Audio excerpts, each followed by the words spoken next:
Welcome back. You're watching Sunday edition here on KTN News. Let's take a look at some of your views here on social media, on Twitter. And one here from Kipiegon Rono says, Deputy President is still the man to beat in the South Rift. Isaac Ruto finished himself by joining NASA. Vico D says, most independents stand for nothing. Only Miguna is a credible candidate around. And one here from Stana 2K says, this man, Dismas Moko, is very sharp and analytical. Give him more airtime. And one here from MP Philo says, JP's candidate has roughly been endorsed by over 17 parties, while NASA's candidate has been endorsed by 3.5. JP will surely carry the day. And Amakanji Thomas says on Twitter, I expected the president to talk at least about the economy and the soaring prices of basic needs, but all was about NASA. And finally, one here from keep those texts and tweets coming. And now let's talk about something that Mamai did start speaking about. That is the issue of the emergence of a fresh crop of political leaders in this country, especially following the just concluded party primaries. Especially here in Nairobi, we have seen the likes of the Senator Mike Sonko. Many would argue, I don't know if he's a young tack. They have been, for example, in Starehe constituency, we have Njagua Kanyi, aka Jagua, we have Steve Mbogo, and we have Boniface Mwangi, all gunning out to be the next member of parliament for Starehe. We have Babu Owino in Embakasi. We have also Kiarie John, former comedian, who did also speak about that in yesterday's Jubilee National Delegates Convention, saying there is a fresh crop of political leaders in this country. But this is just after the nomination. Let me start with you, Mamai. Do you really believe that there's something changing generation-wise in terms of political leadership? Yes, Ben. And I think probably just to pick from what we had started talking about, is that if you look at this country now, over 65 to 70% is youth. So that tells you that the youth of this country have their own agenda. There are certain things that these people understand. These are very innovative young people. These are people who actually are, they think through technology. These are people now who probably would want to see things done in their own way. And that's the reason why you are seeing that particular youth population is now coming out in very large numbers. They're actually bringing out their voice. And how will they bring out their voice? Is actually by getting out of their way and electing their own, those ones that they perceive as their own. Because these are the people who sort of like understand them and understand the youth aspirations and understand the youth agenda. And you've mentioned about Nairobi. Of course, you can see that from the primaries, we've been able to see very young guys coming up. Of course, you've mentioned KJ, you've mentioned the Babu Owino, and you can see that these guys are actually coming from both sides of the divide. They are not coming from Jubilee alone or from NASA-affiliated parties alone. So that's a statement, and you will see these actually across the country. Look at myself, for example. You cannot say that Lai Mamai from Teso is a very old guy. You can see that, I participated in the primaries against some two very strong candidates, and one of them was also a youth. So clearly you can see that this is replicating across the country. Now, what is the message that the youth are trying to bring out? That time for change is now. That time for their issues to be understood is actually now. So they need their own to be able to get into parliament and represent them actually in the August House. And you will see this not only happening in the August House, you will see it also happening with our governors. Look at the senator of Nandi, who actually now is a governor-elect. I think he's only 32 years old. This is Sang. This is actually, a very young Kenyan. Look at, for example, also, is it Tolgos from Elgeyo Marakwet? This is still a very young person. So what you are seeing is that there is actually a shift. And by and large, you can see that the dynasties, the big names that sort of you've been hearing from both sides of the divide have actually been shown the door in the primaries. So what does that tell you?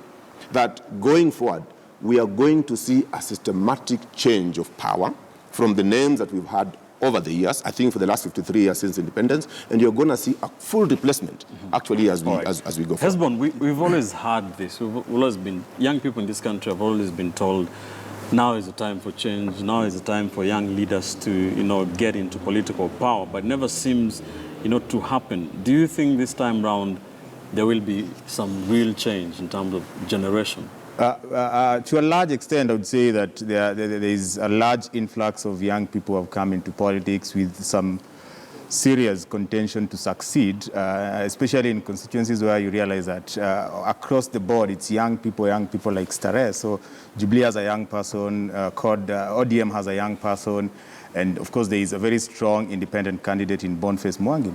But I think going back to Africa immediately after independence, I'm reminded of a movement that we once had led by the founding president of Senegal called Negritude. And Negritude was about showing off the Africanness, the fact that we are Africa, and the beauty of Africa. And I think a number of young people probably, thinking of, I should be voted based on the fact that I'm young, which in itself is like what Negritude was celebrating, being African. And I remember the response from Wole Soyinka saying that a tiger does not boast of its tigritude, it pounces, So I'm yet to be convinced that there are enough young people who are pouncing, who have shown enough, yearning and enough conviction, to grab leadership through articulation of critical issues that affect the constituencies that they want to represent. And that now becomes the main thing, that in as much as you're going to have young people, to what extent are they going to step up their campaign, especially after the primaries, to start addressing issues so that it is not a question of you're young. Mheshimiwa here has talked about beating an elderly person and a young person, which in itself tells you that the contention is not on age. The contention is on issues. And to a large extent, I must say that there are a number of notable young people that probably have done so well in terms of espousing what they stand for, addressing the plight of the people. You look at what is happening in Starehe, for instance. We have Boniface Mwangi, who has, a stake in the public spheres, somebody who has come out to fight for a number of things. The only thing he has to fight is the image that he has been anti-establishment. He wants to be a member of parliament after having called member of parliament's MPs, which he has to deal with. And then, of course, we have Jaguar, who has to translate, stardom in the music industry into politics. So he has a lot to pounce. And then we have Steve Mbogo, and I think Steve Mbogo has been there quite for some time. He took Nairobi by storm, and everyone was talking about Steve Mbogo. He disappeared, and the beauty of what his campaign team has done is that he disappeared, but he was working behind the scene, addressing a number of things in Starehe. But I think, having said that, I think it's a new beginning. The political parties have become a lot more democratic, especially Jubilee and a bit of CORD, NASA-affiliated parties. They've made the process a lot more democratic, and we've seen young people, get the tickets. So the question is, how are they going to articulate themselves and make use of the party support to convince the voters that what they stand for will actually address the plight of the common mwananchi down there? These young politicians, do they have what it takes? Well, most of them, no. If you look at independence, we had people who were then referred to as young Turks, like the late Dr. Zachary Tionyonka, who became a minister, a full cabinet minister, at the age of 27. You'd also remember Tom Mboya, who at a very tender age was the Minister for Economic Planning. But he was a visionary. He was actually, if we didn't have Tom Mboya, probably wouldn't have Barack Obama, because he organized for an airlift. Then the young politicians were visionaries, and they were inspired to go to the National Assembly or take leadership positions for the sake of the nation Kenya. They wanted to take Kenya to the next level. But the crop of the so-called young Turks we have today, they're not visionaries. Most of the time, they've succeeded in other aspects outside policy. And I think during the party primaries, what the party members were looking at, they forgot that an MP has got 3 roles: representation, oversight, and legislation. For them, they were merely looking at representation. That is the person who to represent us in the National Assembly. So that's the reason why, even since independence till now, you will not had very serious legislation coming from the National Assembly that would shock you. That's the first reason. Then number 2, up to 90%, depending on whom you speak with, of the Kenyan youth is unemployed, meaning that they spend the entire day doing nothing. And because when they were doing our party primaries, it was not a public holiday. So it's unlikely that you would find somebody in employment actually taking a day off to go and vote. Those pictures, Jaguar crying, does that? I mean, he was trying to say that he was, the nominations were not fair. But is that an indication of how not ready probably for, battling it out? I mean, it was not fair according to many pundits, but is that an indication of, the steel that they have, these young politicians? Well, if you look at somebody like KJ, he's been around the block for a while, and on a number of occasions, his victory has actually been stolen, and you've not seen him crying in public. But when you look at Jaguar, he's a musician, and he knows the power of emotion. You even saw when he met with the president at the party head offices, he was very emotional. And probably being emotional has given him a ticket, because Commander has been kicked out.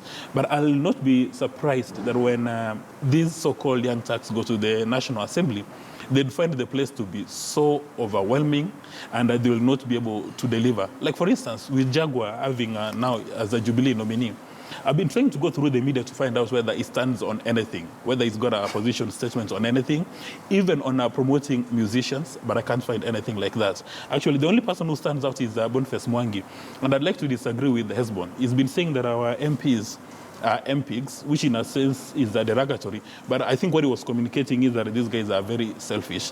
Maybe he's the only person who will make a difference. But when you look at his policy statements, in my view, they're upside down, because he says as soon as he goes to the National Assembly, he's going to work on reducing the salaries of MPs, which in my view is logic upside down, because we don't have a problem with the salary of MPs. Our problem is their productivity. In my view, we should even double the salaries of Mamai. So when he gets to the National Assembly, he gets paid 2 million, provided he applies his subject matter expertise in technology to take Kenya to the next level, so that the economy becomes so productive that the MP's pay becomes almost negligible. But for somebody to tell us that my first order when I go to the National Assembly is to reduce the salaries, that one doesn't work on anything. It's as if, when you work in an organization like, say, this organization, if you're having low profits, you don't say you're going to fire anybody. You're supposed to improve on the turnover. So it's a bit disappointing that the majority of the young Turks, they're hanging on the political capital of the established leaders. Right. Like, for instance, Jaguar would be nowhere. I did not meet with the president, and he cried, and he became very emotional. Most of these politicians, they're very, very disappointing. And not only the young Turks, even established politicians. You recall when he was the Secretary General of NCCK, Mutava Musini was so bright that people said, if he goes to the National Assembly, he's going to take it to the next level. But as soon as he got to the National Assembly, he found that there were cartels. He was held hostage. And, Ben, most of the issues today we are discussing around corruption in the National Assembly, misappropriation of budgets, actually the buck is supposed to stop with Mutava Musimi, because he's the chairman of the budget committee. And I now realize he knew he was not going to get the Jubilee ticket. He's running as an independent. All right. Abraham, what has been your experience with the young Turks? What do you think about this generation change? There is a power handover, whether we agree with it or we don't. But it's obvious that the young people are coming in. They're starting to take over. The electorate has observed, and they've realized the younger they are, the smarter they are, the quicker they are to accomplish. For example, if you look at Nandi County, we spoke about Senator Sang, who went to Senate at 27. He was one of the youngest senators. He went to Senate at 27 years old. People wanted to gauge and see, can he really deliver? In that period of time when he was there, he was able to bring up some bills. He was able to make a difference, and people built confidence in him. So when it was time now to run for governor, people already had made up their mind that this young man, we gave him an opportunity to run as a senator, and he delivered. Now he's coming back to run for governor, and we have confidence that he will do it. He was going against some of the big names, Gosgei, Lagat, Dr. Lagat, Felix. These are big names that people thought they are going to win. But this young man at 32 was given the ticket to be the Jubilee flag bearer, and he's going to deliver. So look at the guy who took over after him, Gerard Gay, who is only 30. Yes. He took over as a senator. And look at Murkomen, look at Cheruyot in Kericho. And the list goes on and on. The electorate are starting to trust in the young Turks. They are willing to give them the opportunity to just deliver. Songo is going to be the next governor of Nairobi, as we know it. He's young, and the electorate have agreed that this young man is going to is delivered as a senator. He will deliver as a governor, and so we have to come to this realization that the power is changing hands. The young people are taking over. And I want to really give credit to Jubilee because it's given an opportunity to young people to vie and to come in and be part of the establishment and change the country. Is it only Jubilee that has given? Ben is definitely is not only Jubilee. I think during my presentation I mentioned that this is actually across the divide. What probably you've seen, and to be fair to probably the young people that we have actually gotten these tickets to vie. The challenge here is that they have not gotten an opportunity. And remember, politics is very local. So today, if you can go to a local person in that particular constituency and you ask that person, what has this young person done to deserve this ticket in the primaries, they'll tell you what these people have done. The challenge here is that probably you've not had these guys come in the media and express their manifestos. But I think this is now the time where young people are coming out with their full manifestos and be able to express to Kenya. So this is actually happening across the divide. Maybe just one more thing is that what we are seeing in our young people, and not only in the political divide, even in the other spheres of life, is that we are now seeing young Kenyans having ambition. And probably previously what we had was, poverty of ambition. Mm-hmm. If today you leave Kenya, for example, and go to Japan, you'll find that the young person in Japan is very proud if he produces his first software code. That is what is happening. If you go to the US, for example, and you go to Silicon Valley, you find that the young people are actually proud when they move out from their garages, when they have probably been doing innovation and they are coming out into full production. So if you go to China, for example, you find the young person is very ambitious and very proud if he does his first shipment of furniture, maybe to Africa or to East Africa. And we are seeing those things happening in Kenya. All right. Yeah. I want us to narrow down this conversation a bit for a moment to the county of Nairobi and this generational change. And a few days after Mike Sonko Mbuvi won that Jubilee ticket for the governorship of Nairobi, there was a lot of talk about generation change here in Nairobi specifically. But I want to be the devil's advocate for a moment. And here in Nairobi, we've had a certain caliber of leadership, rabble-rousing members, political leaders. We have Mike Sonko.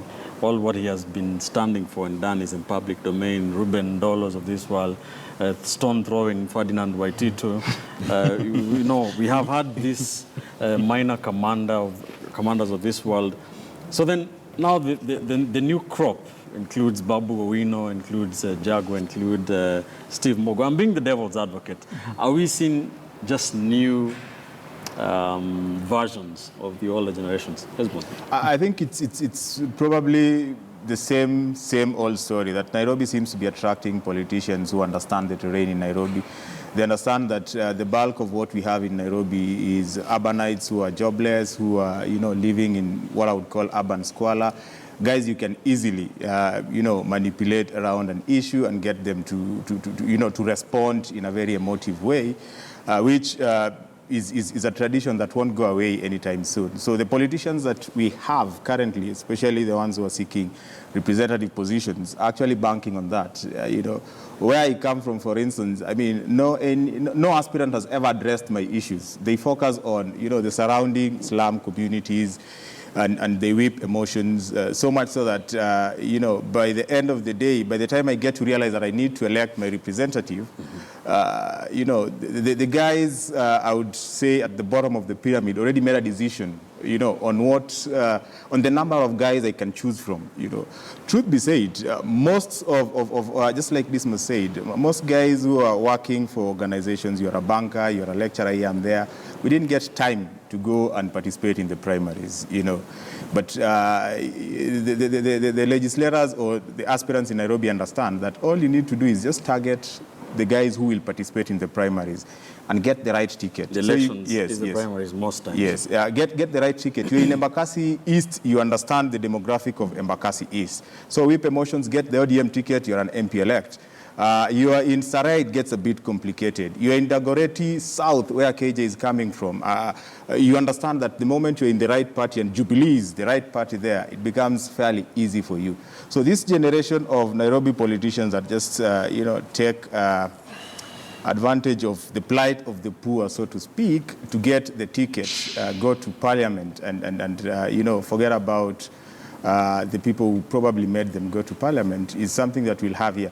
But if I may respond to what Dismas said, that we've seen a number of young people, seek elective positions in Nairobi, and currently most of them are candidates. And the three things that legislators are supposed to do: legislate, oversight, and represent. I think we are well poised to benefit if we have young legislators in parliament, for the simple reason that they have the energy, they have the time, they have a future to build onto. They are not at the twilight of their lives, neither are they at the twilight of their careers. Some of them are actually carving a career in politics, which is very important for the simple reason that if you have somebody who understands that he still has a lot to live for, this person is likely to deliver. All right. Why does Nairobi attract this caliber of leadership? Well, Ben, all over the world, the urban poor are the ones who come up with the decisions, and the middle class merely endorse it. All the cities, like even the president of the Philippines, he comes from a city where he was the mayor and he was in charge of the urban poor. Taking the example of Nairobi, when all these aspirants are looking for nominations, they don't go to the middle class estates like, say, Kileleshwa, Karen, Muthaiga. They go to the slums. If you are campaigning, say, in Karen, you will go look for the slums around Karen and identify where do these people come from. If all of them are Luos, Kambas, and Luyas, then you'll be looking for an ODM ticket. If they are Kikuyus, you'll be looking for a Jubilee ticket. And they do this very well. They have the demographics, so they ignore the middle class. And because the middle class on that particular day, a number of them are dealers, say at Citibank, you're not going to stop your dealing work to go and vote. So on the material day when you're supposed to cast your ballots, you'll go and endorse what the urban poor have determined. That's why you find that during the party primaries, the turnout is very low, very disappointing. Like, for instance, in my home constituency, in a constituency which has got about 56,000 registered voters, it's only 5,000 people who came out to vote, and the winner got about 3,000 votes. So now you can imagine, because he's an ODM candidate, he gets 3,000 votes, and he's going to carry the day. Not because he's got really any serious intellectual infrastructure, but and for me, my prayer is that where I come from, that's not going to be the case, that the people are going to be very wise and get another candidate. But it's a tragedy we have here in Kenya, that the middle class do not participate in party primaries. Maybe moving forward, when Mamai goes to the National Assembly, they now need to come with a piece of legislation to say that during party primaries, it's going to be a public holiday. So that all the parties have their primaries on one day.